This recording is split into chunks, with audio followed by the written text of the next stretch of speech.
अब देखिए बेटा, अभी हमने देखा था पिछले वीडियो में, हमने रेखाएं समांतर हो, कोई हल ना हो, असंगत हो की कंडीशन बताई थी। अब दूसरा प्रकार देखते हैं। हमने एक समीकरण लिया x प्लस 2y, यही समीकरण है लगभग। x plus 2y minus Y बराबर 0 और 2x प्लस 4y माइनस 10, यहाँ पर अचर बदल लिया। अब ये समीकरण, इसको नहीं छेड़ते हम, ये वैसा का वैसा ही है। x प्लस 2y माइनस 5 बराबर 0। इस समीकरण को देखो, इसमें 2 कॉमन आ रहा है, या 2 से डिवाइड करो। जब 2 से डिवाइड करेंगे तो ये बचेगा x, ये हो जाएगा आपका 2y, ये हो जाएगा माइनस का 5 बराबर 0। इस समीकरण को और इस समीकरण में छोटा सा ही डिफरेंस है, यहाँ सिर्फ 2 का एक्स्ट्रा गुणांक है, 2 का गुणा करके रखा है इस समीकरण में।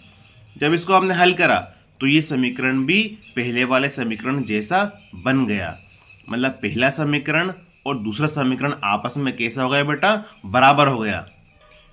अर्थात एक समीकरण, ये हो गई पहली वाली लाइन, ये दूसरी वाली लाइन थी ये वाली, इसको इस प्रकार से तोड़ा तो ये इसके ऊपर ओवरलैप कर गई।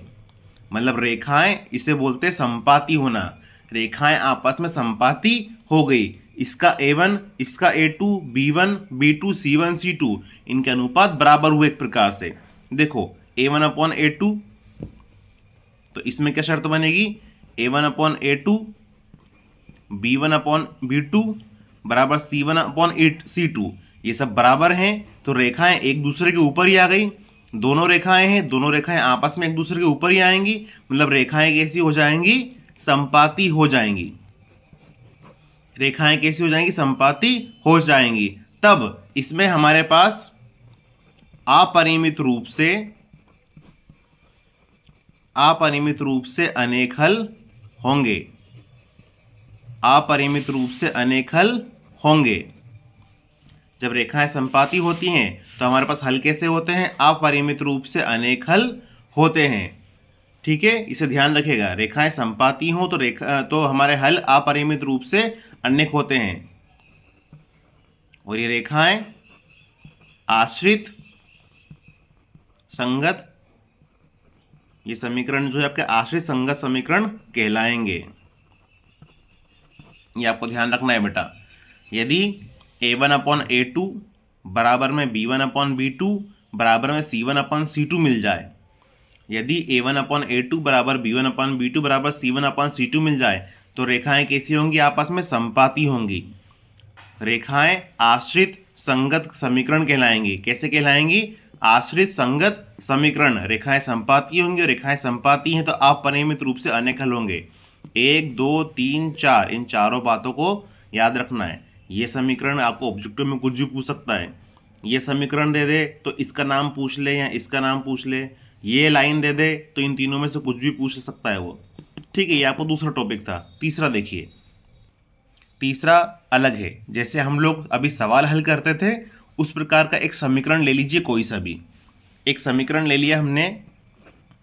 x प्लस 2y बराबर 7 ले लिया और 2x प्लस 5y बराबर 26 ले लिया। हमने दो समीकरण ले लिए। अब इनको विलोपन या एलिमिनेशन से जब हल करेंगे तो x और y के कुछ मान आते हैं जो हम सवालों में हल करते हैं। तो यहाँ पर आपका यदि A1 upon A2 B1 upon B2 बराबर नहीं हो, यदि A1 अपॉन A2 और B1 अपॉन B2 बराबर नहीं हो तो हमें अद्वितीय हल मिलेंगे। अद्वितीय हल का मतलब है केवल एक हल होगा। x बराबर 5 आ गया तो x बराबर 5 ही मिलेगा, x बराबर 7 नहीं होगा। जैसे x बराबर 5, इसको हल करते हैं मान लो 2 मिनट के लिए हम लोग, तो x बराबर 3 और y बराबर यदि 4 आता है, x बराबर 3 और y बराबर 4 आता है तो ऐसा नहीं है कि x बराबर 7 भी उत्तर आए। अद्वितीय का मतलब ये होता है कि एक ही हल मिलना, केवल एक हल। अद्वितीय मतलब केवल एक हल। जब एक ही हल मिलता है तो रेखाएं आपस में प्रतिच्छेद करेंगी। रेखाएं आपस में कैसी होंगी? प्रतिच्छेद करेंगी। इन्हें अविरोधी समीकरण भी कह सकते हैं, अविरोधी समीकरण कहेंगे।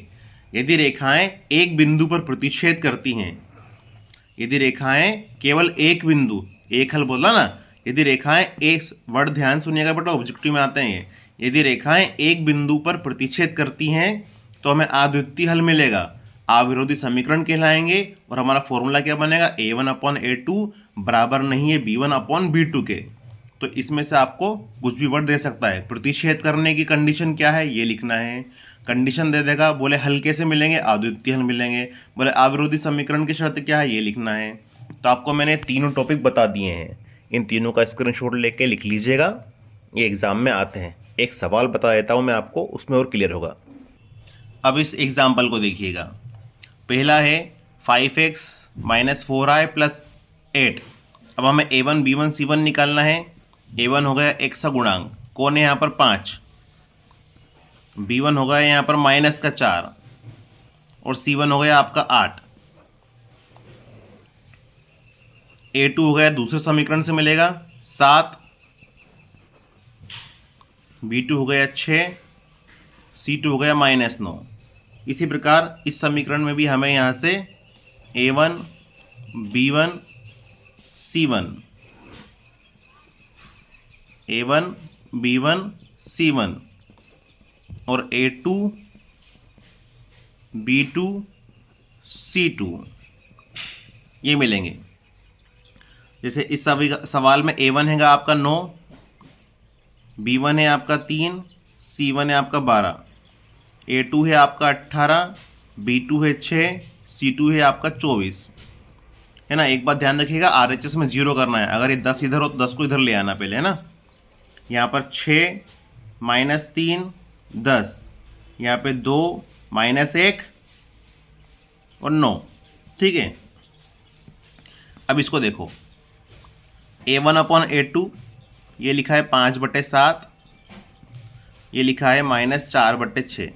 यहाँ तो क्लियरली समझ में आ रहा है ये A1/A2 इसके B1/B2 के बराबर नहीं है। यहाँ पर देखिए इनको, A1/A2 आ गया 9/18, B1/B2 आ गया 3/6, ये आ गया 12/24, है ना। तो ये 9/18 दे गया हमको 1/2, काट दिया इसको। ये भी दे गया हमको 1/2, ये भी दे गया हमको 1/2। मतलब A1/A2 बराबर B1/B2 बराबर C1/C2। जैसे मैं आपको प्रॉपरली हल करना बताता हूँ एग्जाम में कैसे हल करना है। आप सबसे पहले दिया है करके लिख लेंगे। पहले A1/A2 निकालेंगे। A1 है 6, A2 है 2, 6/2 आया 3। फिर आप B1/B2 निकालेंगे। ये -3 -1 कैंसिल, ये 3। फिर C1/C2 निकालेंगे, ये 10 और ये 9।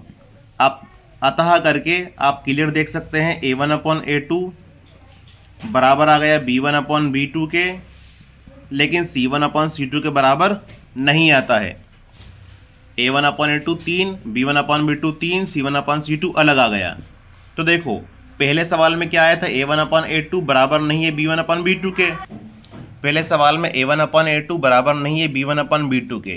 तो जब ये आता है तो हमारा कैसा होता है, अद्वितीय हल होता है। क्या होता है, अद्वितीय हल होता है। मतलब एक बिंदु पर प्रतिच्छेद, एक बिंदु पर प्रतिच्छेद। जब हमारे पास ये तीनों बराबर आ जाते हैं तो रेखाएं आपस में कैसी होती हैं, संपाती होती हैं। कैसी होती हैं, संपाती होती हैं। रेखाएं तब कैसी होती हैं, संपाती होती हैं। मतलब अपरिमित रूप से अनेक हल मिलते हैं। जब A1/A2 equal to B1/B2 not equal to C1/C2, A1/A2 is equal to B1/B2 does not equal to C1/C2। यदि A1 और A2 बराबर हो B1 और B2 के, लेकिन C1 C2 के बराबर नहीं हो, तो हमारी रेखाएं आपस में समांतर होती हैं। जब रेखाएं समांतर होती हैं तो कोई हल नहीं होता है। देखो इस सवाल में हमने A1 B1 C1 निकाला, A2 B2 C2 निकाला। सभी में A1 B1 C1 और A2 B2 C2 निकाला। A1/A2 निकाला, B1/B2 निकाला, C1/C2 निकाला। हमने देखा सभी में इस सवाल में a1/a2 b1/b2 बराबर नहीं है। जब बराबर नहीं होता है तो अद्वितीय हल होता है, मतलब एक बिंदु पर प्रतिच्छेदन होता है। जब तीनों बराबर हो तो रेखाएं संपाती होती है, मतलब अपरिमित रूप से अनेक हल होते हैं। तीसरा, आपका यदि ये दोनों बराबर हो, तीसरा बराबर नहीं हो तो रेखाएं समांतर होती हैं और कोई हल आपका नहीं होता है। ये आपको ध्यान रखना पड़ेगा, ठीक है। कोई हल नहीं है मतलब ये असंगत हल हो जाएंगे और ये आपके संगत हल हो जाएंगे, ठीक है। तो ये आपको ध्यान रखना पड़ेगा बेटा। इस टाइप के एग्जाम्पल आपको क्वेश्चन एग्जाम में आते हैं। अब अगला टॉपिक हम नेक्स्ट वीडियो में देखते हैं।